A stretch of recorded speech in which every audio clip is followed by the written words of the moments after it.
Nature Mantra BP sugar thyroid reversal nature మంత్రతో సాధ్యం.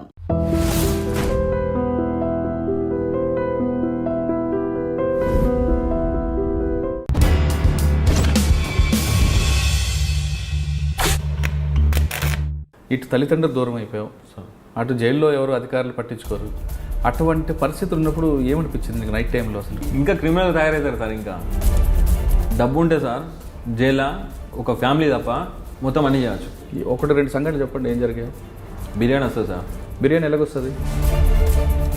ఎంత తీసుకుంటాడు? సెల్ ఫోన్, గంజాయి అనేది కామనా సార్? పైననే అది జైలు బోర్డు ఉంటుంది సార్, లోపల మొత్తం రెస్టారెంటే సార్. అది ఇక్కడ డబ్బులు ఉంటే ఏదైనా చేయొచ్చు. ఏదైనా చేయొచ్చు. ఒక అమ్మాయి పంపించి ఆ అమ్మాయి కూడా చేసుకోవచ్చు. మనం పానం బాగాలేదని చెప్పని డాక్టర్తో లోపల సెట్టింగ్ చేసుకుంటే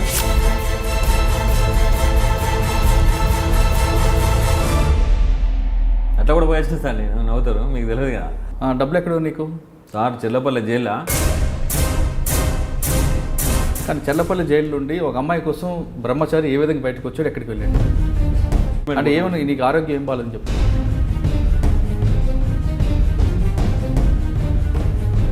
చెప్పిన తర్వాత ఉన్న విషయం చెప్తా. ఇన్ని రోజులు అవుతాను సార్, నాకు ఇది అవుతుంది అంటే సరే ఇష్టం, కానీ మమ్మల్ని బాధం చేయకు. గాంధీ హాస్పిటల్లో వ్యభిచారం జరగదు కదా?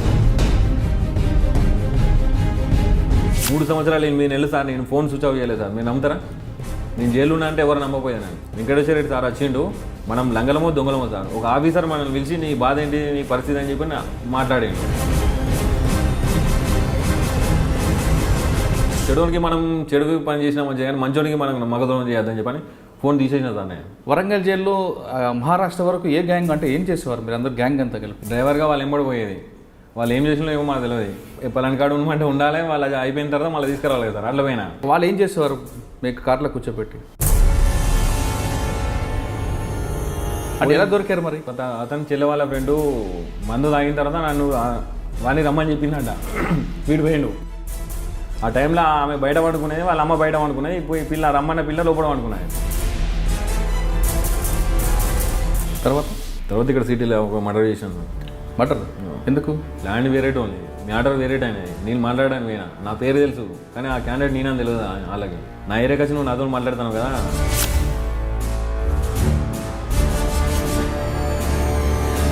బాడీలో పీస్ కూడా బయటికి వెళ్ళదని చెప్పి అన్నాడు సార్. అంటే చిటిక గారా నోటితో విలువ అని చెప్పి వెపన్ తీసిన కొట్టేసి. అంటే పోకరి సినిమాలో లాగా. కానీ పాత స్నేహితులు, జైల్లో ఉన్న స్నేహితులు ఎవరు దగ్గర రావట్లేదు సార్. ఒకవేళ వచ్చినా Malkajgiri CCS ball Singh sir అంటే ఉన్నాడు sir.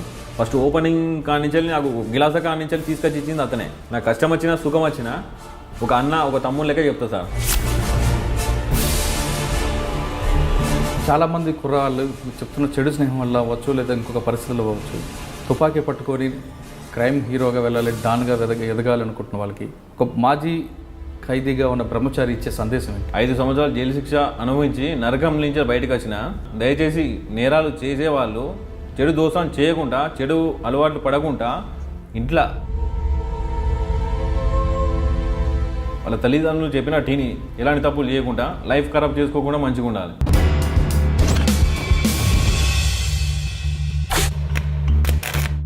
Welcome to crime confession. పుట్టిన ప్రతి వ్యక్తి నేరస్తుడు కాడు. నేరం చేసిన ప్రతి వ్యక్తి క్రైమ్ కుటుంబం నుంచి రాడు. పరిస్థితుల ప్రభావంతోనో, చెడు స్నేహంతోనో నేరం చేసి జైలుకు వెళ్ళి అక్కడ మారి బయటకు వచ్చిన వాళ్ళని పరిచయం చేసే ఈ కార్యక్రమంలో ఈ వారం మన గెస్ట్ బ్రహ్మచారి. బ్రహ్మచారి ఏ క్రైమ్ చేసి జైలుకి వెళ్ళారు, ఎన్ని నేరాలు చేశారు, జైల్లో ఉన్న తర్వాత అతనిలో మార్పు తీసుకొచ్చిన వ్యక్తి ఎవరు, జైల్లో ఉన్నప్పుడు అతని కుటుంబం ఎలాంటి కష్టాలు పడింది, జైలు నుంచి బయటకు వచ్చి అతను ఇప్పుడు ఎలాంటి జీవితం కొనసాగుతున్నారు, ఇప్పుడు ఈ జీవనంలో ఎలాంటి ఇబ్బందులు ఉన్నాయా లేదా ప్రశాంతంగా కొనసాగుతున్నాడా అనే విషయాన్ని బ్రహ్మచారి అంటే తెలుసుకుందాం. బ్రహ్మచారి నమస్తే అండి. బ్రహ్మచారి, నేను ఎప్పుడో ఉప్పల్ పోలీస్ స్టేషన్ దగ్గర చాయ్ దుకాణం ఓపెనింగ్ అప్పుడు నేను చూశాను. అసలు మీది ఏ ఊరు, ఎందుకు చెల్లపల్లి జైల్లో దాదాపు 15 సంవత్సరాలు ఉండాల్సి వచ్చింది, ఎలాంటి క్రైమ్ 5 సంవత్సరాలు ఉండాల్సి వచ్చింది, ఎలాంటి క్రైమ్ చేసావు అనే విషయాన్ని ఒకసారి చెప్పు. అది వరంగల్ కాజీపేట దర్గా సార్. అది వరంగల్ కాజీపేట దర్గా. మా నాన్న సింగరేణి జాబ్ చేసేవాడు బెల్లంపల్లి. అట్లా నాకు చెడు దోస్తాను అలవాటైంది. ఫస్ట్ స్టార్టింగ్ ఒక తప్పు చేసిన, ఆ తప్పు సమర్థించుకోవడానికి ఇంకో తప్పు చేసిన, అట్లా మొత్తం 32 కేసులు అయినాయి. ఈ అందులోనే నా లవ్ మ్యారేజ్, ఈ బెయిల్ మీద నేను బయటికి రాను, నా బ్లడ్ రిలేషన్ మొత్తం దూరం అయిపోయింది, ఎవరు నా దగ్గర రాలేదు. అంటే ఫస్ట్ చేసిన తప్పు ఏంటి? జల్సా జల్సాల కోసం తప్పుదారి అంటే ఏం చేస్తా ఫస్ట్ క్రైమ్? కొట్టి డబ్బులు తీసుకున్నట్టు స్టార్టింగ్ అది. ఆ ఒక కేసులో జైలుకి వచ్చి ఒక కేసులో బెయిల్ తీసిండు, ఫస్ట్ తప్పు కాబట్టి బెయిల్ తీసిండు. రెండో తప్పు ఏం చేసినా, నేను లవ్ మ్యారేజ్ చేసుకున్నా, ఇంట్లో ఇష్టం లేదు. ఈ ఫస్ట్ తప్పు అయిపోయింది, సెకండ్ తప్పు అయిపోయింది కానీ ఇంట్లో వాళ్ళు వదిలేసిండు. నా దగ్గర ఒక వెహికల్ ఉండే, నేను డ్రైవర్గా పోయినా, నేను అట్లా 13 కేసులు అయినాయి నా మీద. అంటే వాళ్ళ ఎంబడి పోయినా, తిన్నా, తాగినా, అప్పుడు అన్నీ ఎంజాయ్లు ఉండే నాకు. 13 కేసులు పెట్టాను. ఇక్కడ వరంగల్ డిస్టిక్, కరీంనగర్ డిస్టిక్, బెల్లంపల్లి, మహారాష్ట్ర, ఇవన్నీ కేసులు 13 కేసులు పెట్టాను. నాకు నిద్ర పడతలేదు, నా దగ్గరికి వచ్చి చూసేటోళ్ళు ఇవ్వలేరు. నాకు స్మోకింగ్ అలవాటు ఉండే, టెన్షన్ ఎప్పుడు చూసినా పారిపోవాలని ఉండే. అట్లా ఒకసారి పారిపోయినా. ఆ జైలు ఆ టైంలో ఈ నక్సలైట్కి సంబంధించిన ఆయనే ప్రజాపరిచయానికి వెపన్స్ సప్లై చేసేవాడు. ఆ కేసులో అతను అరెస్ట్ అయి ఉండే. అట్లా మా ఇద్దరికి పరిచయం ఏర్పడ్డది. బయటకు పోయిన తర్వాత కలుద్దామని చెప్పని. అంటే మేము జర్లపల్లి జైలుకి రాకముందు అప్పుడు వరంగల్లో ఉండే. వరంగల్ జైల్లో మహారాష్ట్ర వరకు ఏ గ్యాంగ్, అంటే ఏం చేసేవారు మీరు అందరు గ్యాంగ్ అంతా కలిపి? నేను పోయి బయట ఉండే సార్ డ్రైవర్గా. ఏ బండి మీది? మా క్వాలిటీస్ ఉండే. ఓకే. డ్రైవర్గా వాళ్ళు ఎంబడి పోయేది. వాళ్ళు ఏం చేసినా ఏమో మాకు తెలియదు. పలాని కాడు ఉండమంటే ఉండాలి, వాళ్ళు అయిపోయిన తర్వాత మళ్ళీ తీసుకురావాలి సార్. అట్లా పోయినా. కాకపోతే నాకు కూడా సరే డబ్బులు ఇచ్చేది. వాళ్ళు ఏం చేస్తానని నేను అడగలేదు, వాళ్ళు నాకు చెప్పలేదు. అట్లా 13 కేసులు పెట్టిండు. అంటే 13 కేసులు ఎక్కడెక్కడ తీసుకొచ్చారు? వరంగల్ సార్, కరీంనగర్, ఆదిలాబాద్ డిస్టిక్, మహారాష్ట్ర, చంద్రపూర్, ఈ 13 కేసులు అయినా. అంటే వాళ్ళు ఏం చేసేవారు? మీకు కార్లో కూర్చోబెట్టి ఇంట్లో పోయి వాళ్ళని బెదిరించి డబ్బులు అవి తీసుకొని వచ్చేసాం. అట్లా జరిగింది. అప్పుడు ఒకసారి కాకుండా 2 సార్లు 3 సార్లు ఎప్పుడు కూడా మీకు చెప్పలేదు ఏం చేస్తున్నాం వాళ్ళు? తెలియదు. అంటే రెగ్యులర్గా పోయేది మేము. అంటే గ్యాప్ ఇచ్చి పెట్టుకుంటే ఇలా ఒక కాడికి పోయినాం కదా, మళ్ళీ నెక్స్ట్ మళ్ళీ పొద్దున్నే మళ్ళీ వేరే కాడికి పోయేది. జైలుకి వచ్చిన తర్వాత అంటే వాళ్ళు దొంగతనం చేసిన తర్వాత, దోపిడీ చేసిన తర్వాత నువ్వు దోపిడీలో ఉండేవాడు కాదు? నీ బయటనే ఉండేది. వాళ్ళు చేసి పట్టుకొస్తున్నప్పుడు ఎక్కడిదేని అడగలేదు ఎప్పుడు? వాళ్ళకి ఏం చెప్పపోయేది సార్. వాళ్ళు డ్రైవర్గానే వాళ్ళు ఎంబడి పోయేది. వాళ్ళు తిన్నప్పుడు నాకు తినిపించేది, వాళ్ళు అయినప్పుడు నాకు తాగిపించేది. నిజమేనా? డబ్బులు ఇచ్చేది. అప్పటిదాకా నాకు జైలు అంటే ఏంటో తెలియదు నాకు. అంటే ఎలా దొరికారు మరి? ఒక అమ్మాయి విషయంలో దొరికినాం సార్. ఇలాగా లవ్ కేసులో దొరికినాం అన్నాడు. ఏ విధంగా? ఈ వేరే ఫ్రెండ్ వాళ్ళ చెల్లె, వేరే మా టీములనే అతని చెల్లె వాళ్ళ ఫ్రెండు మందు తాగిన తర్వాత నన్ను వాడిని రమ్మని చెప్పిందంట. వీడు పోయిండు. ఆ టైంలో ఆమె బయట పడుకునేది, వాళ్ళ అమ్మ బయట పడుకునేది. పోయి పిల్ల రమ్మన్న పిల్ల లోపల పడుకున్నాయి. పోయి వీళ్ళ అమ్మని లేపినాడు. దానికోసం గొడవ అయింది. గొడవ దునకంగా ఇంటి పక్కలు చూసి పలానైనా అని చెప్పి అంటే అట్లా గొడవ అయింది. ఆయన మీద కంప్లైంట్ ఇచ్చి పోలీసుని తీసుకువెళ్ళాను. ఎవరిని? మనతో అనేటోని. అంటే మా టీంలో ఒక వ్యక్తి తీసుకొని పోయిన తర్వాత పొద్దున వస్తా అని చెప్పని పేపర్ రాపించుకొని వచ్చిండు. ఇటు పొద్దున పోకుండా ఎస్కేప్ అయినా నా దగ్గరికి వచ్చింది అన్నాడు. వీడు ఎవరితో తిరుగుతాడో వాడిని తీసుకుపోయి అమాయకుని తీసుకుపోయి పోలీసులో పెట్టిన తర్వాత సార్ వాళ్ళ ఎంబడి టీం ఉన్నది సార్, ఈ ఎస్ఐ ఏమో అమ్మాయి కోసం అడిగితే వాళ్ళ ఎంబడి టీం ఉన్నది సార్, వాళ్ళ దగ్గర వెపన్స్ ఉన్నాయని చెప్పని ఈ ఉన్న విషయం మొత్తం బయటికి వెళ్ళింది. ఎవరు అమ్మాయి చెప్పిందో? అమ్మాయి కదా. ఇప్పుడు ఎవరైతే క్రిమినల్ ఉన్నాడో ఎస్కేప్ వాడు దొరకకపోతే వాని ఎంబడి ఉన్న ఒక అమ్మాయి కూడా ఉంటాడు అన్నాడు. ఎప్పుడన్నా సిగరెట్ తాగడానికి, చాయ్ తాగడానికి పోతాను అన్నాడు. వీనికే తెలిసి ఉంటుంది అడ్రస్ అని చెప్పని పోలీసు వాళ్ళు తీసుకొని కూర్చోబెట్టిండు. కూర్చోటి చెప్పు రాడు ఎక్కడ ఉంటాడు ఏం కదా అంటే, సార్ పలానా ఉంటారు సార్, వాళ్ళ ఇట్లా ఉన్నాయి సార్, వాళ్ళ దగ్గర కారు ఉంది, వెపన్స్ ఉన్నాయి అని చెప్పని ఈ స్టోరీ మొత్తం చెప్పాడు. చెప్పి వాడు వారిపోయిన తర్వాత అట్లాంటి ఒక్కొక్కరిని మొత్తం క్యాచ్ చేసి కేసులు పెట్టాను. అంటే 18 కేసులు అయిన తర్వాత దొరికారు? 13 కేసులు సార్. 13 కేసులు అయిన తర్వాత దొరికారు. వెపన్స్ ఎక్కడి నుంచి వచ్చాయి? వాళ్ళు అప్పుడు నాకేం సంబంధం లేదు సార్. వెపన్ కోసం తెలియదు, నాకేం కోసం తెలియదు. పట్టుకొని కూడా పట్టుకోలేదు నేను. ఫస్ట్ టైం జైలుకి వచ్చిన తర్వాత ఫస్ట్ టైం ఇంటరాక్షన్ ఏ విధంగా చేశారు? వాళ్ళకే చేసింది సార్. నన్నేమలే రోజు కూడా ఇంటికి పంపించేది. అప్పుడు 10 రోజులు ఏమి ఉంచుకున్నారు, రోజు కూడా ఇంటికి పంపించేది. కానీ తర్వాత మాత్రం రిమాండ్ చేశారు? నా రిమాండ్ చేసి జైల్లో ఎలాగుంది? వరంగల్ జైల్లో ఫస్ట్ టైం వెళ్ళారు సార్. ఏమనిపించింది అప్పుడు? ఏమో అది బతికి వేస్ట్ అనిపించింది సార్.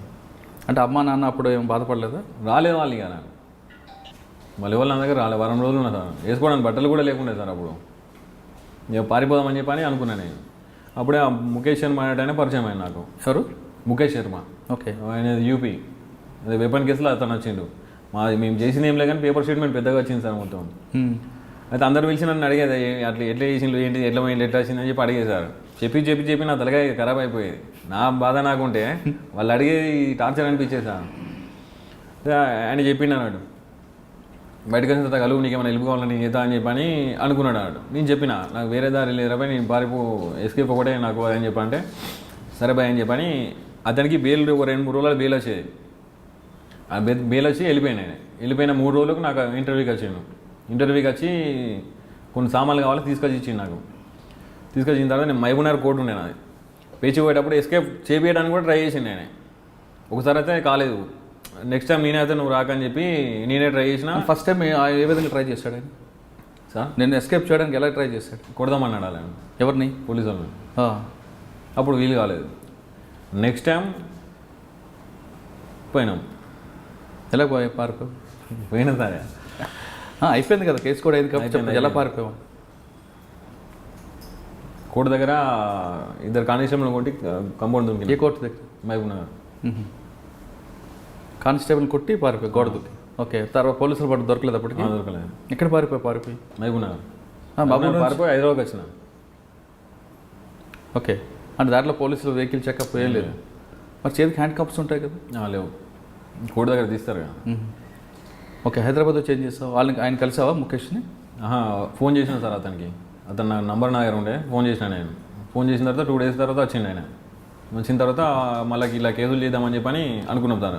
అప్పటిదాకా నాకు జైలు పోలీస్ స్టేషన్ ఏంటిదో నాకు తెలియదు కదా. లోపలికి ఒక వారం రోజులు ఉన్నదా అర్థమైంది నాకు. క్రైమ్ ఎట్లా వేయాలి ఏంటిదని అర్థమైంది. జైల్లో ట్రైనింగ్ అయ్యింది. వెపన్స్ కావాలని చెప్పంటే సరే నేను తీసుకొస్తా అన్నాడు. 2 వెపన్లు తీసుకొచ్చాను. ఎక్కడి నుంచి? అక్కడి నుంచి యూపీ నుంచి. ఓకే, వెపన్ తీసుకొని వచ్చాను. తీసుకొని వచ్చిన తర్వాత ఎందుకు వెపన్స్ కావాలని అడిగావు? క్రైమ్ చేయడానికి. ఎందుకు క్రైమ్ చేయాలనిపించింది? మార్పు రావాలని జైలు నుంచి ఉన్నాం, నా అమ్మా నాన్న రాలేదు, ఒకే జత బట్టలతో ఉన్నప్పుడు బయటకు వచ్చి మారాలని నాకు తెలిసి సార్. జైలుకు పోయిన తర్వాత మారదామని ఎవరు అనుకోరు. ఎందుకంటే ఇప్పుడు అక్కడ ఉన్న వాతావరణం, ఉన్న ఆఫీసర్లు ఇప్పుడు అలాగే సార్. ఇప్పుడు జీతం వస్తుంది, వాళ్ళ డ్యూటీ ఏంటిది? రావాలి, ఆఫీస్కి రావాలి, వారానికి ఒకసారి రౌండ్కి వస్తారు.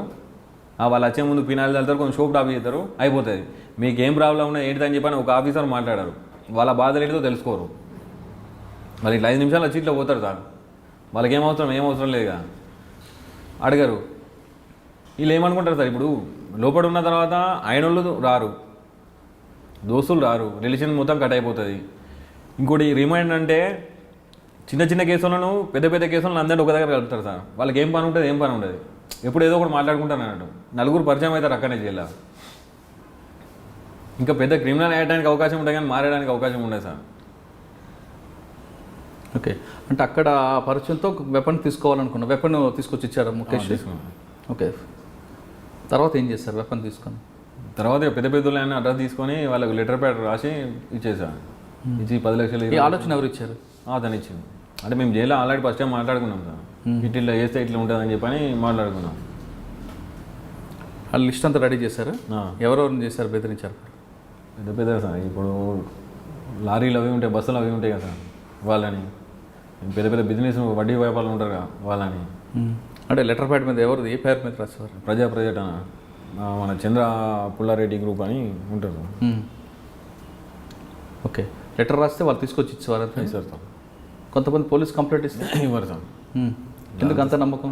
సినిమాదంతా సినిమాలో ఇయ్యరు. అంటే మీరు అడిగిగానే డబ్బులు తీసుకొచ్చి ఇస్తారు. ఆ విధంగా ఎంత కలెక్ట్ చేశారు? దాదాపు 1,20,00,000 దాకా చేసినాను. 1,20,00,000 దాకా చేసినాను. ఏం చేశారు డబ్బులు? అరెస్ట్ అయింది సార్. అరెస్ట్ అయిన దొరికినాయి. ఒక 8 నెలలు 9 నెలల తర్వాత దొరికినా సార్ నేను. ఇప్పుడు ఫస్ట్ 16 కేసులు చేస్తున్నట్టారు కదా? 16 కేసులు ఉట్టి మీద పడేసాను.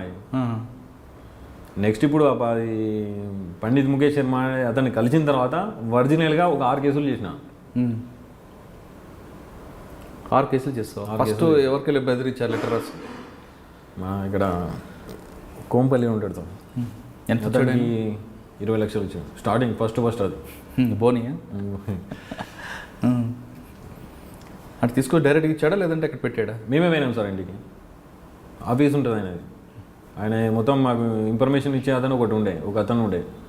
అతని ద్వారా ఏ టైంలో ఇంట్లో ఉంటాడో, ఏ టైంలో ఆఫీస్ ఉంటాడో తెలుసుకొని డైరెక్ట్ మేము ఇద్దరం. పోయి వాళ్ళు లెటర్ ఇచ్చినా మీరు నీకు డబ్బులు కావాలని చెప్పండి సరే అని చెప్పని ఇచ్చాను. అంటే 50 లక్షలు అడిగినాం సార్, నీ డబ్బులు నాకు లేవు 20 లక్షలు ఉన్నాయి, నాకు కొంచెం టైం కావాలన్నాడు. సరే అని చెప్పని 20 లక్షలు తీసుకున్నాం, మళ్ళీ వస్తామని చెప్పినా మళ్ళీ పోలేగా. 20 లక్షలు ఏం చేశారు? 20 లక్షలతో ఇంకా 2 పేపర్లు తెప్పించినాం సార్. ఒక వెహికల్ తీసుకున్నాం. ఏ వెహికల్ అది? 4-wheel car. ఓకే. అటు మొత్తం టీం ఎంతమంది మీరు? టీం మొత్తం 4 అందులో బ్రహ్మచారి, ముఖేష్ శర్మ, రాజు అనేటైనా సదానందం అనేట. ఓకే. ఈ నలుగురు ఇంకో టీం ఫామ్ చేశారా? మనకు 2 వెపన్స్ తెప్పించుకున్నారు. తర్వాత ఎక్కడికి వెళ్ళారు? ఇంకా తర్వాత కర్ణాటక. ఎందుకు అంత దూరం? ఎందుకు ఇక్కడ ఉండడానికి సరిపోరేనా? అక్కడ ఉన్నారని తెలిసి అక్కడ పోయినాం సార్. అక్కడ ఒక 40 లక్షలు తీసుకున్నాను. తర్వాత ఇక్కడ సిటీలో ఒక మర్డర్ చేశాను. మర్డర్ ఎందుకు? అంటే ఒక ల్యాండ్ విషయంలో మాట పెరిగింది అన్నట్టు. ఏ పోలీస్ స్టేషన్లో? అవుతున్నారు. ఎవరిని మర్డర్ చేశారు? ఆ ల్యాండ్కి సంబంధించిన అతను. అంటే ల్యాండ్ వేరేట్ ఉంది, మ్యాటర్ వేరేట్ అయినది. నేను మాట్లాడడానికి పోయినా, నా పేరు తెలుసు కానీ ఆ క్యాండిడేట్ నేనని తెలియదు వాళ్ళకి. ఒకసారి 2 సార్లు మాట్లాడిపిస్తే సరే అన్నాడు. కొన్ని డబ్బులు కూడా ఇప్పించిన సార్, 50,000 కూడా ఇప్పించిన సైడ్ కమ్మని చెప్పని. సరే చూద్దామని అన్నాడు. పోయి చెప్పిన, నాకు చెప్పేది చెప్పిన. ఇప్పుడు నాకు 10 కోట్ల ఆశ ఉంది సార్, నేనే లేకుండా ఒక ఆశ నా ఎంబర్ రాదు కదా. ఎందుకన్నా నీకు ఉట్టి వచ్చింది కదా, దాన్ని వదిలేయని చెప్పంటే నా ముందరికి వచ్చి నువ్వు మాట్లాడతావారా అని చెప్పని కొంచెం ఎక్కువ మాట్లాడి నువ్వు మంది అవుతాను ఇట్లే బీర్లు పెట్టి ఉండేది. నా ఏరియాకి వచ్చి నువ్వు నాతో మాట్లాడుతున్నావు కదా, చచ్చిపోడు సంపుడు దాకా మాట్లాడుతున్నావు కదా, ఆడేవాడు చారిగాడు తిరుగుతాడట. ఇప్పుడు నువ్వు వచ్చినావు, నా ఎంబడి ఇప్పుడు 10 మంది ఉంటారు సార్. ఆయన ఎంబడి 10 మంది ఉంటారు, చిటికెత్తి ఇంకో 10 మంది అవుతారు, నీ బాడీలో పీస్ కూడా బయటికి వెళ్ళదని చెప్పి అన్నాడు సార్. అంటే చిటికగారా నోడుతో విలువ అని చెప్పని వేపని తీసుకుని కొట్టేసిన. నిర్ణయం అన్నట్టు కదా. ఫస్ట్ మర్డర్ అదేనా? అంటే పోకరి సినిమాలో లాగా ఏమో సార్, అప్పుడు ఆవేశంగా మందు తాగిన ఆవేశంలో నాకు మందల లేదు. ఆయన మందు తాగున్నాడు, వాళ్ళ మంద కొట్టి అసలు బాధ అనిపించలేదు మర్డర్ చేస్తున్నప్పుడు? ఆ ఫీల్డ్ అప్పుడు అట్లా ఉన్నది సార్. మర్డర్ చేసి మరి వెళ్ళారు ఇంటికి పోయాను. పోలీసులు రాలేదా? దొరకలేదు అప్పుడు ఆ కేసులో? లేదు. తర్వాత నెక్స్ట్ క్రైమ్ మనం సాగర్లో చేసినాం సార్. సాగర్లో చేసినాం. ఏంటి? బీడీ ప్రిన్సిపాల్ ఉండే, అతను పోయి బెదిరించాను. ఎందుకు ఆయన ఎందుకు టార్గెట్ చేశారు? అతను ఊళ్ళకి సంబంధించిన అతను మాకు ఇంటిమేషన్ ఇచ్చిండు. ఓకే. ఏమన్నాడు ఆయన? ఇచ్చిండు సార్ డబ్బులు. ఎంత? 20 లక్షలు. నెక్స్ట్ క్రైమ్ అయితే వాళ్ళ ఆమెకు కానిస్టేబుల్కు ఒక లింక్ ఉండే. మా డ్రైవర్ ఏం చేసిండంటే మాకు చెప్పలేదు, అతను ఫోన్ తీసుకొని వచ్చిండు. మళ్ళీ నేను అతనికి ఫోన్ చేసి చెప్పిన, సార్ ఇలా చిన్న మిస్టేక్ జరిగింది, ఎక్కడ సంగారెడ్డి పోయి ఫోన్ చేసిన సార్, అతను నెంబర్ కనుక్కొని చేసిన నేను, ఇలా మిస్టేక్ జరిగింది సార్, ఫోన్ తీసుకొచ్చిండు పంపిస్తా అంటే చెప్పాడు. ఇంకొక 10 లక్షలు కావాలంటే ఇస్తాను, ఫోన్ మాత్రం పడేయండి, నేను సిమ్ బ్లాక్ చేపిస్తా, దయచేసి వాడదు, ఇంకా కావాలంటే 10 ఫోన్లు ఇప్పిస్తా, డబ్బులు వాళ్ళని ఇస్తా అని చెప్పి అన్నాడు. ఎవరు? బీఈడీనా? ఆ ప్రిన్సిపల్ సార్. అంటే ఆయన ఫోన్ తీసుకొచ్చారా? అతని ఫోన్ ఒకటి తీసుకొచ్చింది, నాకు బయటికి పోయిన తర్వాత చెప్పిండు. ఉన్న పరిస్థితులు మళ్ళీ తిరిగి పోలేదు అన్నాడు. ఇప్పుడు వాళ్ళ ఇంటికి పోలీస్ స్టేషన్కి మధ్యలో గోడే ఏం లేదు అంటే వాళ్ళు వస్తారు పోలీసు వాళ్ళు. అట్లాంటి ఇంట్లో పోయినాం. అయితే బయట డ్రైవర్ ఫోన్ తీసుకొచ్చింది, నాకు చెప్పలేదు. వాడు దాచిపెట్టుకుంటే ఇది ఒక ఫోన్ చెప్పిండు నాకు. చెప్తా నేను తెల్లారి సంగారెడ్డి పోయి చెప్పిన, ఇట్లా పొరపాటు జరిగింది సార్ ఇట్లా అని చెప్పంటే, సరే మీరు చేసినందుకు నాకు కొంచెం మనశ్శాంతి ఉంది, లేకపోతే రాత్రి మొత్తం నేను నిద్రపోలేదు, ఇంకా 10 లక్షలు కావాలంటే నేను ఇస్తా, 10 ఫోన్లు కావాలన్నా కూడా నేను ఇప్పిస్తాను, కానీ దయచేసి ఆ ఫోన్ మాత్రం వాడద్దని చెప్పాను. లేదు సార్ పడేస్తామని చెప్పని నేనే తుక్కు దంచి పడేసిన సార్.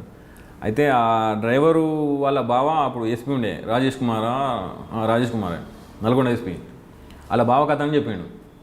ఇలా మా సార్ దగ్గరికి ఇట్లా 3 వచ్చింది, వాళ్ళ దగ్గర వెపన్లు ఉన్నాయి, డబ్బులు తీసుకుపోయిన అని చెప్పాడు. చెప్పి లాస్ట్లో నా ఫోన్ తీసుకుపోయిన అని చెప్పాను. ఆయన ఫోన్ మీద ఈఎంఐ నెంబర్ ఉంటుంది కదా సార్, దాని మీద ట్రాప్ చేసిన అట్లా దొరికినాం.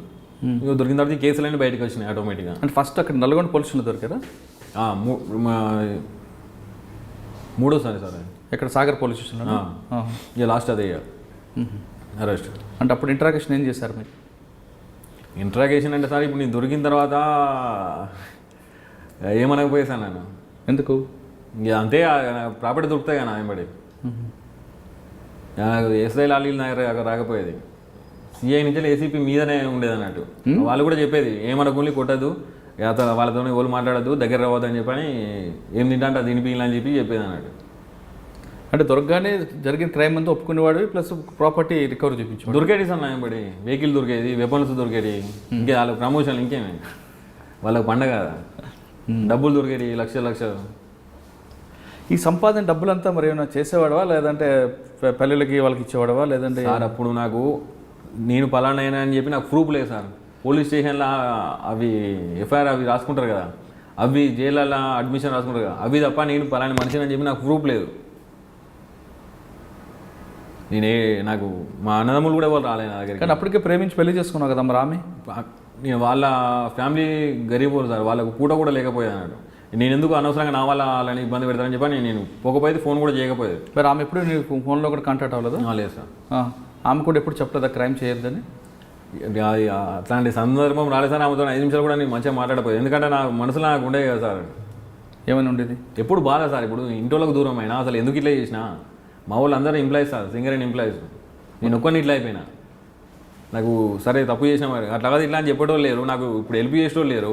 ఏం చేయాలి, నా లైఫ్ కరెక్ట్ అవుతుందా కాదా అని చెప్పని ఇదే టెన్షన్ ఉండేది సార్. రాత్రి నిద్రపట్టకపోయేది, చక్కగా తిండి తినకపోయేది. డబ్బులు ఉండే సార్, డబ్బులు ఏం చేస్తాం సార్. ఇప్పుడు నా పరిస్థితి ఇదని చెప్పుకునే టోళ్ళు ఎవరైనా ఉండాలి కదా సార్. ఎవరు లేకపోయేది. ఇప్పుడు జైల్లో కూడా ఏంటంటే ఆఫీసర్లు అందరూ నాకు భయపడి ఒక ఎయిడ్స్ పేషెంట్ వెళ్ళబెడతారు సార్ దూరంలో, అట్లా సింగిల్ లాకప్లో పెట్టేశారు నన్ను. ఓకే, అక్కడ నల్లగొండ సాగర్ జైల్లో దొరికిన తర్వాత ఇంటరాక్షన్ అయిన తర్వాత మొత్తం ప్రాపర్టీ రికవర్ అయిపోయింది. తిరిగి మీకు చర్లపల్లి జైలు పంపారు. అక్కడి నుంచి నల్గొండ పంపించింది సార్. నల్గొండలో నన్ను పెట్టుకోవడానికి భయపడ్డారు. అక్కడి నుంచి చెంచల్ కూడా పంపించిండు. చెంచల్ కూడా నా కోసం మొత్తం తెలిసి అక్కడ కూడా పెట్టుకోవడానికి భయపడ్డారు. అక్కడి నుంచి మన ఇక్కడ పంపించింది, చెల్లపల్లి పంపించింది. ఎన్ని సంవత్సరాలు ఉన్నారు జైల్లో? 5 సంవత్సరాలు ఉన్నా సార్. ఓకే, శిక్ష పడింది అంటే 100 రాళ్ళు ఉన్నా శిక్ష పడగానే 100 రాలేదు సార్. అంటే మొత్తం అన్ని కేసుల్లోనే ఇప్పుడు చెప్పిన అన్ని కేసుల్లో కూడా మొత్తం కేసులు, మర్డర్ కేసులు సహా కొన్ని కేసులు కన్విక్షన్ వచ్చి అన్ని యాక్టివేట్ అయిపోయిందా? అయిపోయినాయి, మొత్తం అయిపోయినాయి సార్. రిమాండ్ పీరియడ్ అక్కడికి సెటప్ అయిపోయింది. జైల్లో ఉన్న పరిస్థితి ఏ విధంగా ఉంటుంది చారి? ఇప్పుడు చెప్పినా కదా సార్, నాకు 16-17 సంవత్సరాలు అప్పుడు సార్ ఒంటలు పోతామంటే భయం అయ్యేది సార్. మా అమ్మ లేపోయి అమ్మ ఒంటలు వస్తుందని చెప్పని పోయేసేది సార్. అలా పోయిన తర్వాత నాకు గుండె బండ్ అయిపోయింది సార్.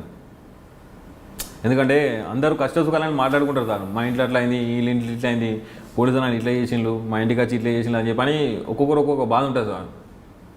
అంటే ఏం తెలియని తీసుకుపోయి అలా ట్రైనింగ్ ఇచ్చి బయటికి పంపిస్తారు అన్నాడు. అది అంటే జైలు అనేవి ట్రైనింగ్ కాలేజీలు అంటావు సార్.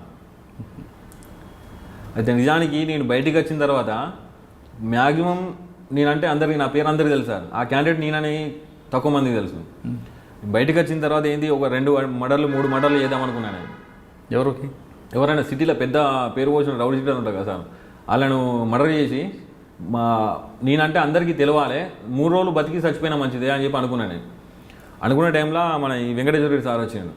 నేను అచ్చుడచ్చుడితోనే నన్ను పిలిచి చారి నీకోసం ఒక్కొక్కరు అట్లా ఇట్లా అని చెప్పంటే ఎట్లుంటాడో ఇంకా అని చెప్పి అనుకున్నాను. నువ్వు చూస్తే ఇంత సింపుల్గా ఉండవు, వాళ్ళు చెప్పేదానికి నీకు అసలు సంబంధం లేదు అని చెప్పని అన్నాడు. అంటే ఆ విషయం మనం వెళ్ళలేక ముందు కొన్ని కేసులు బలవంతంగా పెట్టారని చెప్తున్నాను ఇందాక, నీకు సంబంధం లేకుండా కూడా లేదు సార్, పెట్టలేదు.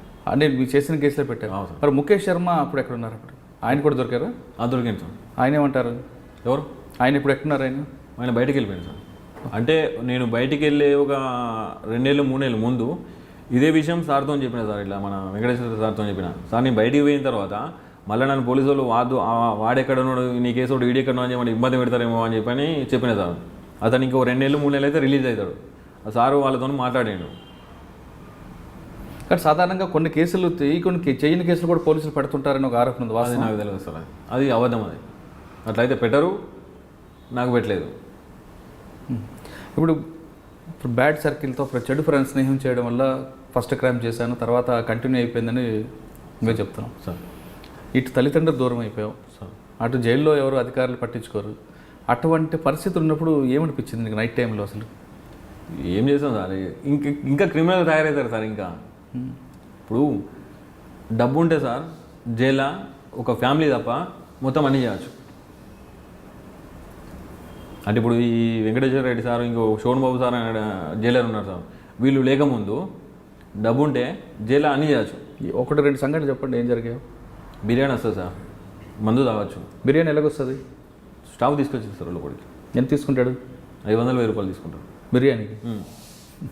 బిర్యానీ 200 రూపాయలు కదా? బిర్యానీ 200 రూపాయలు, 100 రూపాయలు వస్తుంది సార్. మందు 1000 రూపాయలు 2000 తీసుకుంటారు. సెల్ ఫోన్ 5000 తీసుకొస్తాను. ఇంకా గంజాయి అనేది కామనా? కామన్ అది సార్. పైననే అది జైలు బోర్డు ఉంటుంది సార్, లోపల మొత్తం రెస్టారెంటే సార్ అది. కానీ లోపల ఆల్రెడీ ప్రతి ఆదివారం నాడు మటన్ ఇస్తారు, బుధవారం నాడు ఎగ్ ఇస్తారు, ఇంకా అవన్నీ ఎందుకు? అవి లేనోనికి సార్, అది లేనోనికి ఒక పూట. ఇప్పుడు రోజు ఉన్నోళ్ళ తింటా అంటే వాళ్ళ ముఖాలు చూస్తారు కదా, ఈ ఒక రోజైనా మీరు తిరుగులు అని చెప్పని ఇస్తారు అట్లా. అంటే జైల్లో భోజనం బాగుంటుందా బాగోదన్నా? అప్పుడైతే బాగాలేకుండే సార్, పట్టించుకోరు సార్ ఎవరు. కానీ చాలామంది ఫ్యాక్షనిస్టులు కూడా నక్సలెట్ ఉండేవారు కదా, వాళ్ళతో ఇబ్బంది ఉంటుందా జైల్లో? ఏం లేదు సినిమాలో చూపిస్తున్నట్లుగా భోజనాల దగ్గర గొడవలు అవ్వడం అంతలేదు. ఇక్కడ డబ్బులు ఉంటే ఏదైనా చేయొచ్చు, ఏదైనా చేయొచ్చు. ఒక అమ్మాయి తప్పించి ఆ అమ్మాయి కూడా చేసుకోవచ్చు. మనం పానం బాగాలేదని చెప్పని డాక్టర్తో లోపల సెట్టింగ్ చేసుకుంటే ఆయనే బయట హాస్పిటల్లో రాస్తాడు. ఆ చిన్న ఎస్కట్ ఉంటారు కదా సార్, వాళ్ళకి 5,000 ఇచ్చి ఇది చేస్తే ఆ నర్సులో రూమ్ ఉంటుంది, దానిలో పోవచ్చు. అట్లా కూడా పోయొచ్చు సార్. నేను నవ్వుతారు, మీకు తెలియదు కదా. ఏ విధంగా వెళ్ళావు? అంటే అమ్మాయి కోసం బయటకు వచ్చావా? పోయేది అట్లా. నేను డబ్బులు ఎక్కడ నీకు సార్? చెల్లపల్లి జైల్లో కరెక్ట్ చెక్ చేస్తే ఒక 30-40 లక్షలు దొరుకుతాయి సార్. ఒక్కరి దగ్గర 100 రూపాయలు, 50 రూపాయలు, 10 రూపాయలు, 20 రూపాయలు కూడా కనబడదు. 500, 1000 రూపాయలే అప్పుడు. కానీ చెల్లపల్లి జైలు నుండి ఒక అమ్మాయి కోసం బ్రహ్మచారి ఏ విధంగా బయటకు వచ్చాడు, ఎక్కడికి వెళ్ళాడు? Hospital sir treatment. అంటే ఏమన్నా నీకు ఆరోగ్యం ఏం బాగాలని చెప్పు. డాక్టర్తో మాట్లాడితే అయిపోతుంది సార్. డాక్టర్ పెన్ను వాటి రాసిందంటే ఎవరు అబ్జెక్షన్ ఉండే కదా సార్, పంపిస్తారు, ఎస్కార్డ్ ఇచ్చి పంపిస్తారు. ఏ హాస్పిటల్కి వచ్చావు? ఉస్మానియాకి వచ్చినా, గాంధీ పోయినా. గాంధీ హాస్పిటల్లో వ్యభిచారం జరగదు కదా? డబ్బులు లేని వాళ్ళకి సార్, డబ్బులు ఉంటే అన్ని సెట్టింగ్లు జరుగుతాయి సార్. అంటే హాస్పిటల్ పబ్లిక్గా వార్డ్ రూమ్లో ఎలాగ జైలు వార్డు ఉంటుంది కదా? ఇప్పుడు అడ్మిట్ అయితే జైలు వాడు సార్. అడ్మిట్ కాకపోతే మామూలుగా చెకప్ ఒక అర్ధగంట, గంట సేపు వెయిటింగ్ అంటే మన ఇష్టం. అక్కడ పక్కకు కూర్చోవచ్చు, వాళ్ళు లోపల కూర్చోవచ్చు. ఇప్పుడు ఎవరైనా ఇట్లా మనకు తెలుసా, ఇప్పుడు ఎవరైనా వచ్చి నేను చెప్తా ఇలా పలానా వాళ్ళు సార్ ఫోన్ చేసుకోవాలి, మీకు ఏదైనా చూసుకుంటా అని చెప్పండి, సరే అని చెప్పి ఫోన్ ఇస్తారు. మంచి కూర్చొని మాట్లాడుతుంది. ఎవరైనా చెప్తే అక్కడో చెల్లడో మరదలో గిరదలో అని చెప్తాను నేను. చెప్పిన తర్వాత ఉన్న విషయం చెప్తా, ఇన్ని రోజులు అవుతాను సార్ నాకు ఇది అవుతుంది అంటే, సరే ఇష్టం కానీ మమ్మల్ని బాధనం చేయకు, మరీ ఇంత చేయకని చెప్పి చెప్తారు. వాళ్ళకి అమౌంట్ ఇచ్చేసా అయిపోయా, ఇంకేం. కానీ మరి రూమ్ కావాలి కదా? రూమ్ ఎక్కడ ఉంది సార్, ఎందుకు దొరికాయి? అంటే గాంధీ హాస్పిటల్లోనేనా, ఉస్మానియాలోనా? ఆడదున్నాయి, ఈడ ఉన్నాయి. కోర్టు పోయినప్పుడు కూడా చేసిన సార్ నేను. కోర్టు పోతే 5,000 ఇచ్చేది నేను. ఇచ్చేది కారు తీసుకొని వచ్చేది మా వాళ్ళు. అలా ఫోన్ చేసేది, పలానా కోర్టు కాడికి పోతాను రామంటే కారు తీసుకొని వచ్చేది. కోర్టు అయిపోయిన తర్వాత అప్పుడు మన ఇవి ఉండే కదా సార్, ఇప్పుడు వైట్ గ్లాసులు ఉన్నాయి, అప్పుడు ఫిలిం ఉండే కదా, లోపల మంచిగా ఉంటే ఎవరు కనిపించకపోయేది. ఆ కారు పక్కన పెట్టేది కోర్టు గోడకి ఇట్లా. అర్ధగంట, గంట సేపు ఉండేది. వాళ్ళు వచ్చిన తర్వాత బిర్యానీ వాళ్ళకి మంది ఇప్పించేది, 5,000 ఇచ్చేది. అంటే డబ్బులు ఉంటే జైల్లో ఏదైనా చేయొచ్చు, ఏదైనా చేయొచ్చు సార్. లోపల నుంచి మర్డర్లు చేయించచ్చు, ఇంకా కేసులు చేయించచ్చు, ఏమైనా చేయించచ్చు. మర్డర్కి చాలామంది ప్లాన్లు వేస్తుంటారు అంటారు, నిజమే? నిజమే. మీకు తెలిసింది ఎవరైనా జరిగింది అక్కడ? మేము కూడా చేసినాం కదా సార్. ఎవరు ప్లాన్ చేస్తావు జైల్లో ఉండి? చెప్పే 3-4 టార్గెట్ పెట్టుకున్నా సార్. వాళ్ళు బయటకు వచ్చిన తర్వాత వేద్దామని చెప్పి అనుకున్నా. వాళ్ళ ఇన్ఫర్మేషన్ మొత్తం తెలుసుకున్నా. వాళ్ళు ఎంబడిన రోజులతో మాట్లాడేది రోజు నేను ఫోన్లో. 3 సంవత్సరాలు 8 నెలలు సార్ నేను ఫోన్ స్విచ్ ఆఫ్ చేయలేదు సార్. మీరు నమ్ముతారా? నేను జైలు ఉన్నా అంటే ఎవరు నమ్మపోయాను. నేను వెంకటేశ్వర రెడ్డి సార్ వచ్చిండు, నాతో పిలిచి మాట్లాడిండు, ఇంకా అద్దు ఫోన్ అనుకున్నా. ఎందుకంటే మనం లంగలమో దొంగలమో సార్. ఒక ఆఫీసర్ మనల్ని పిలిచి నీ బాధ ఏంటి, నీ పరిస్థితి అని చెప్పి మాట్లాడిండు. మా అమ్మ నేను జైల్లో ఉన్నప్పుడు చనిపోయింది సార్. నాకు కళ్ళకు నీళ్ళు రాలే, నాకు అదృష్టం లేదు, చూసే అదృష్టం లేదు, చనిపోయిందని చెప్పి అనుకున్నా. ఆ సార్ నాతో 5 నిమిషాలు మాట్లాడిన తర్వాత నా కళ్ళకు నీళ్ళు వచ్చినాయి. నేను పోయి కూర్చొని నాకు స్మోకింగ్ అలవాటు ఉన్నది. ఒక 4-5 సిగరెట్ల దాకా ఆలోచించిన నేను. వద్దు, చెడునికి మనం చెడు పని చేసినా మంచిగా, కానీ మంచోనికి మనం మగదోనం చేయొద్దని చెప్పని ఫోన్ తీసేసిన సార్ నేను. అంటే నా దగ్గర పెట్టుకోపోయేది. ఇప్పుడు వేరే వాళ్ళ దగ్గర నుంచి ఉంటే ఎప్పుడైనా పోతే అవసరం ఉంటే పోయి మాట్లాడుకొని వచ్చేది, కానీ నేను ఫోన్ మెయింటైన్ చేస్తూ బంద్ చేసిన నేను. అంటే 3 సంవత్సరాలు కంటిన్యూ చెల్లపల్లి 3 సంవత్సరాలు 8 నెలలు సార్ ఫోన్ మాట్లాడుతూనే ఉన్నాను. ఫోన్ స్విచ్ ఆఫ్ చేయలేదు సార్ నేను. కానీ మధ్యలో పోలీసులు తనిఖీలు, జైలు వార్డులు తనిఖీలు దొరుకుతుంటాయి కదా సార్. జైల్లో 100 రూపాయలు దొరికితే ఏం తెలియని తీసుకుపోయి కొట్టి సింగల్ వేసి వాళ్ళు ఇంటర్వ్యూ కట్ చేస్తారు. అది జైలు రూల్, అది మాన్యువల్. అది నా జేబులో నేను లోపల నుంచి బయటకు వచ్చేటప్పుడు పైసలు పెట్టుకొని వచ్చేది, బయట నుంచి లోపల పోయేటప్పుడు పైసలు పెట్టుకొని వచ్చేది. నా జేబులో చేయి పెట్టకపోతే నా దగ్గర రాకపోయేది ఎవరు. అంటే 3 సంవత్సరాలు 8 నెలలు ఎంతమందికి పథకం వేస్తావు అంటే చంపడానికి? 3 మనుషులు ఉండేదా, వాళ్ళను ఈజీ మర్డర్ చేసి నేను ఈ సిటీకి డాన్ ఇద్దాం అనుకున్నా. అంటే నా ఆలోచన అప్పుడు అట్లా ఉండే, ఈ సార్ రాకపోతే. అంటే సార్ రాకపోయి ఉంటే ప్లాన్ చేసి సక్సెస్ అయ్యేది. ఓకే, అంటే మీలాగా ఎంతమంది ఇంకా ప్లాన్లు వేసేవారు సెల్ ఫోన్ వాడుతూ? అప్పట్లో పరిటాల రవి మర్డర్ కూడా జరిగింది కదా సార్, మీ జైలు నుంచి జరిగినట్లు. జైలు నుంచి జరిగింది సార్. అది మీకు తెలుసా? తెలుసు కానీ మాకు అంత పరిచయం లేకుండే సార్. అంటే మీలాంటి గ్యాంగే కదా అది. చర్లపల్లి జైల్లో గ్యాంగ్ వార్ జరుగుతాయి అంటారు, వాస్తవం అనేది? నిజమే సార్, నిజమే. ఎలా జరుగుతుంటాయి, ఎందుకు జరుగుతాయి?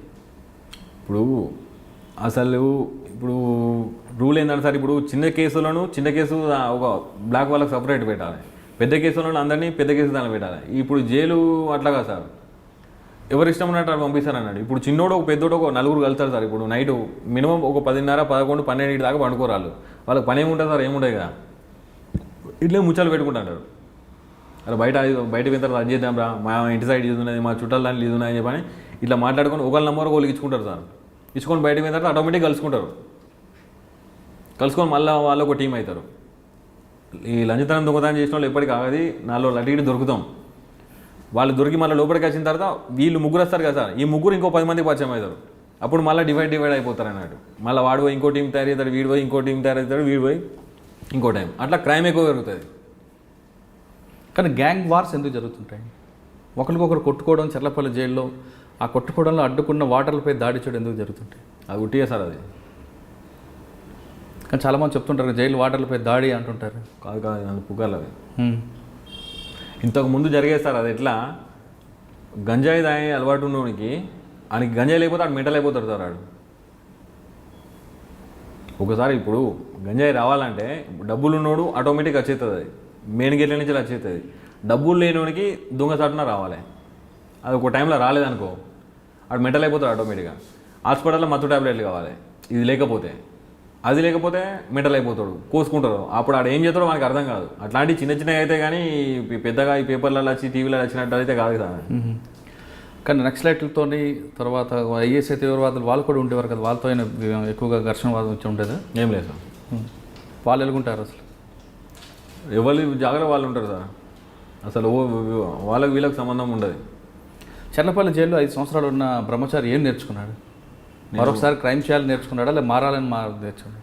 మళ్ళీ పెద్ద క్రైమ్ చేద్దాం అనుకున్నా సార్. ఈ మన వెంకటేశ్వర రెడ్డి సార్ వచ్చిన తర్వాత పిలిచి నాతో మాట్లాడింది సార్. అప్పటి నుంచి కొంచెం నాదీనిగా తగ్గించుకున్నాను నేను. ఆ లైఫ్ అది కరెక్ట్ కాదు. మనం కూడా 10 మందితో కలిసి ఉండాలి. మనకంటూ ఒక మంచితనం పేరు, ఇంతకుముందు ఏదో మంచిదో చెడో చేసాం అయిపోయింది, ఇక నుంచి మంచి జీవితం మనం గడపాలని చెప్పని అనుకున్నా సార్. ఆ సార్ కూడా నాకు మస్తు హెల్ప్ చేసిండు. అంటే నాకు మీరు పూర్తిగా మారాను అని చెప్తున్నావు బ్రహ్మచారి సార్, కానీ క్రైమ్ చేసేటప్పుడు ఒక్కసారి కూడా బాధపడలేదా? ఒక వ్యక్తిని డబ్బులు వసూలు చేస్తున్నప్పుడు కానీ, మర్డర్ చేస్తున్నప్పుడు కానీ అలాంటి ఆలోచన, వాళ్ళు మనలాంటి మనుషులే అని అలాంటి ఆలోచన రాలేదు సార్ నాకు. అంటే తాగినప్పుడు క్రైమ్ చేస్తావా? నువ్వు తాగకుండా మందలు పడలేదు నాకు, సిగరెట్ ఒకటే తాగుతాను. అంటే సిగరెట్ తాగానే ఫెరిష్ అవుతావా? సరే, వెంకటేశ్వర రెడ్డి గారు అని ఒక అధికారం రావడం, నీలో మార్పు తీసుకొచ్చారని చెప్తున్నాం. బయటకు వచ్చిన తర్వాత సొసైటీ నీకు ఏ విధంగా చూసింది? అంటే ఒక పాత క్రిమినల్గా చూసిందా, మారిన మనిషిగా నిన్ను చూసారా? మామూలుగా చూసింది సార్. అంటే బస్తీలో కానీ, ఊర్లో కానీ, ఫ్రెండ్స్లో కానీ, బంధువులో కానీ? నేను ఉండేది అక్కడ సార్. దాదాపు ఈ క్రైమ్ ఫీల్డ్ వచ్చి ఒక 15 సంవత్సరాలు అవుతుంది. జైల్లో ఒక 5 సంవత్సరాలు ఉన్నాయి. 20 సంవత్సరాల నుంచి సార్ నన్ను చచ్చిపోయాలని చెప్పి అనుకున్నాడు. ఇప్పుడు దోస్తాను అనేది నాకేం లేదు సార్. అప్పుడు ఒక క్రిమినల్ను నేను ఎట్లా పోయేదో ఎట్లా వచ్చేది నాకే తెలుసు. నా ఎంబడి నా నీడ వచ్చినప్పుడు అప్పుడు నమ్మే పరిస్థితి లేదు. అయితే ఇప్పుడు ఈ సూపరింటెండెంట్ సార్ ద్వారా కమిషనర్ సార్ దగ్గర పోయినా సార్. పోయిన తర్వాత crime DCP sir Naveen Kumar సార్కు చెప్పిండు, ఇతరికి ఏమైనా షాప్ పెట్టి ఇది చేయాలి అని చెప్పిండు సార్.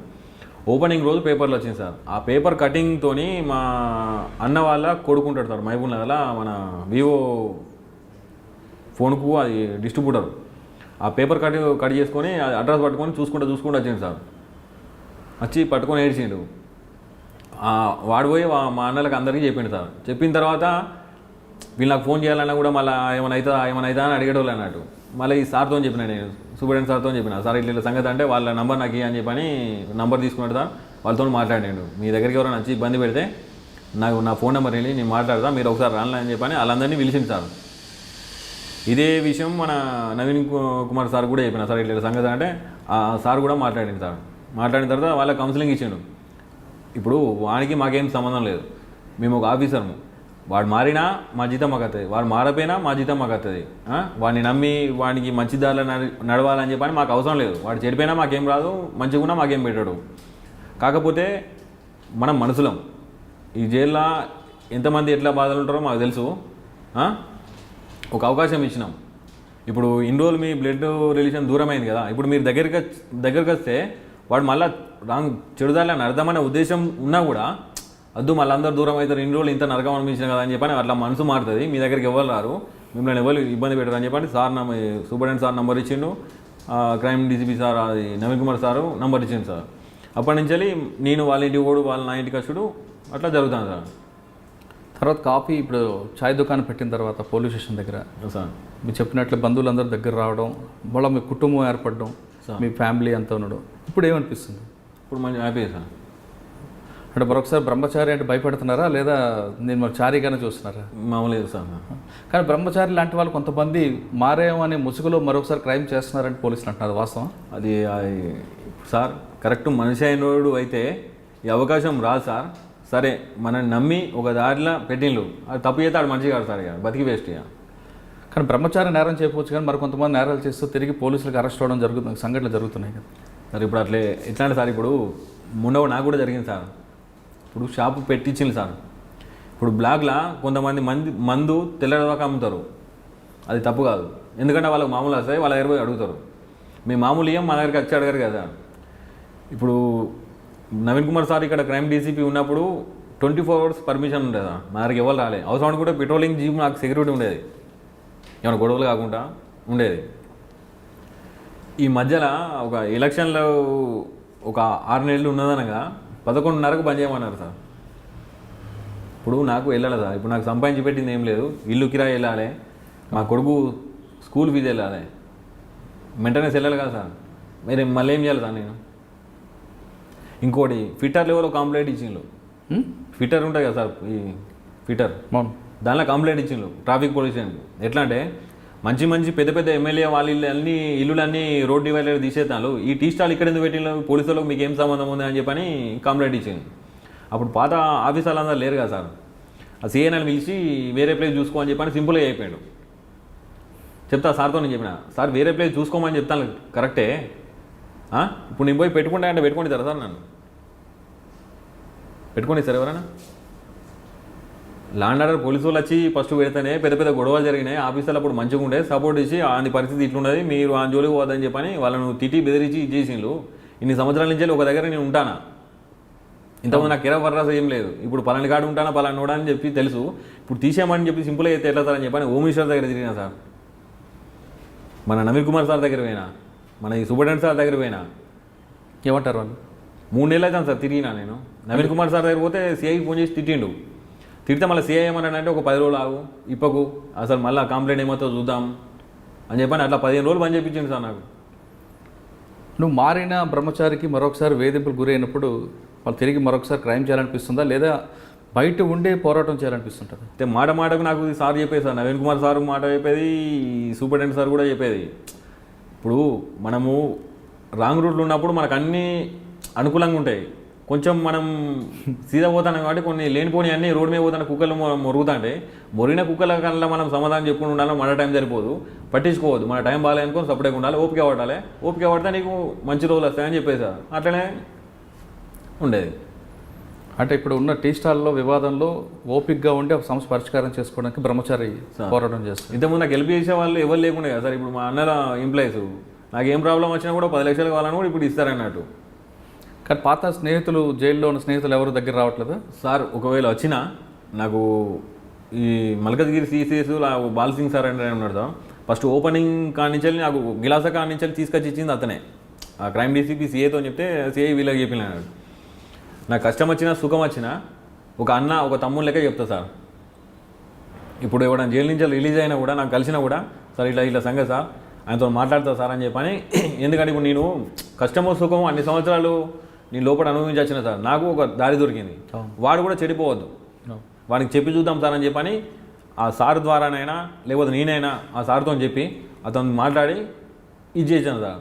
అతను చెప్పేది నువ్వు మంచిగా ఉందాం అనుకుంటే నా దగ్గర రారా, నీకేమైనా సపోర్ట్ కావాలంటే నేను చూసుకుంటా, పోలీసు వాళ్ళతో ఏమైనా ప్రాబ్లం ఉందా ఇంకా బయట ఏమన్నా నీకేమన్నా హెల్ప్ కావాలా నేను చేస్తా మంచితనంగా. అంటే నువ్వు మారడం కాకుండా నీలాంటి వాళ్ళు కూడా మార్పుకి నువ్వు చాలా మంచి పని చేస్తున్నావు. అయితే బ్రహ్మచారి చాలామంది కుర్రాళ్ళు మీరు చెప్తున్న చెడు స్నేహం వల్ల అవ్వచ్చు, లేదా ఇంకొక పరిస్థితుల్లో అవ్వచ్చు, తుపాకీ పట్టుకొని క్రైమ్ హీరోగా వెళ్ళాలి, డాన్గా ఎదగాలి అనుకుంటున్న వాళ్ళకి సార్ ఒక మాజీ ఖైదీగా ఉన్న బ్రహ్మచారి ఇచ్చే సందేశం ఏంటి? అది కరెక్ట్ కాదు సార్, అది లైఫ్ కాదు. అది చెప్పండి, ఏం చేస్తే బాగుంటుంది పిల్లలు? ఇప్పుడు ఈ కొంత యూత్ అంతా కూడా పెడదొరవ పడుతున్నారు, చెడు దొరవకు వెళ్ళాలని ప్రయత్నం చేస్తున్న వాళ్ళకి బ్రహ్మచారి చెప్పే సలహా ఏంటి? 3 రోజులు ముచ్చాడు సార్, అది లైఫ్ ఖరాబ్, అది కరెక్ట్ లైఫ్ కాదు. అది అంటే వాళ్ళు కూడా సినిమాలో హీరోలాగా అవ్వాలి, లేదా అడ్డగా డబ్బులు సంపాదించాలనుకున్నప్పుడు ఏం చేయాలి వాళ్ళు? హీరో కాదు సార్, జీరో సార్, జీరో అవడానికి. అంటే మీకు 15 సంవత్సరాలు 5 సంవత్సరాల అనుభవం తర్వాత జరిగిందనా? అవును సార్. ఇప్పుడు సార్ ఇప్పుడు నాకు 100, 50, 500, 1000 రూపాయలు వస్తున్నాయి సార్. ఇప్పుడు నా భార్య పిల్లలతోని తలుపు తీసి పండుకున్నా కూడా ఏం సపోర్ట్ అయినా కూడా నాకు ఎలాంటి భయం లేదు. రుబాబుగా ఇప్పుడు ఎవరు వచ్చినా కూడా పోయి మాట్లాడతాను నేను.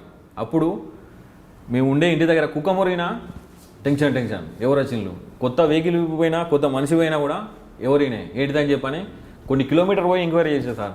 పలాని నంబర్ వెహికల్ ఎక్కడి నుంచి ఎక్కడ పాసింగ్ ఎక్కడదని చెప్పని తిరిగేది. ఆ ఏరియా ఎంబడే ఖాళీ చేసేది. అంత టెన్షన్ ఉండేది. ఇప్పుడు నాకేం టెన్షన్ లేదు కదా.